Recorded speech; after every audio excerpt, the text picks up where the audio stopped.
Federal revenue did well under the Trump tax cut. Democrats are touting a GAO report as evidence that corporations don't pay up. They're wrong. Despite recently passing legislation that will impose hundreds of billions of dollars in taxes on America's job creators, my Democratic colleagues are using a new Government Accountability Office report as justification for a push to raise taxes even further on businesses they think aren't paying their fair share. But the report, which examines the average effective tax rates of large corporations before and after the Tax Cuts and Jobs Act of 2017, argues more in favor of the GOP reforms than Democrats admit. Issued on the request of the Democratic leaders of the Senate Finance and Senate Budget Committees, the report elicited pronouncements from that side of the aisle that the GOP tax reforms provide corporate windfalls. The day it was released to the public, then Budget Committee Chairman Senator Bernie Sanders railed, "We need to repeal the Trump tax breaks for the rich and demand that the largest corporations in America finally start paying their fair share of taxes." My colleagues are particularly concerned about the report's finding that the number of profitable large corporations paying no federal income tax increased in 2018, but they ignore the potential explanations the GAO offered. The report states that there are a number of reasons corporations may not have had to pay federal income taxes in 2018. In particular, the GAO notes that corporations may have used losses from other years to offset what they owed. Or they may have claimed bonus depreciation, a measure the Tax Cut and Jobs Act extended that allows businesses to deduct 100% of the cost of certain assets.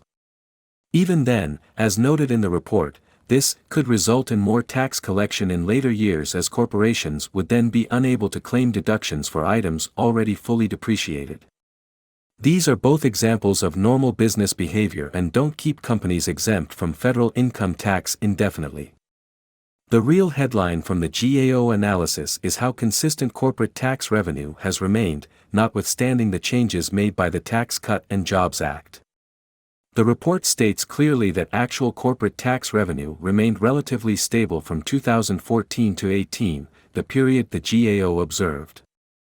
In fact, overall corporate tax collections are doing better than anticipated.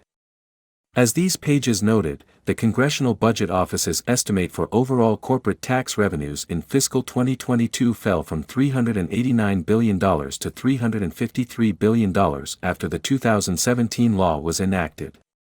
Yet when fiscal 2022 closed out, the CBO indicated that revenue totaled moreover, corporate taxes are only one slice of the federal revenue pie, which hit new records after 2017. In the years since, federal tax revenue averaged about 17.3% of gross domestic product, according to the Tax Foundation. This was higher than most years before the tax cut and higher than the post-war average of 17.2%. For the most recent fiscal year, which ended in September 2022, federal tax collections were at a multi-decade high of approximately 19.6% of GDP. In all of U.S. history, federal tax collections have only been that high 3 times.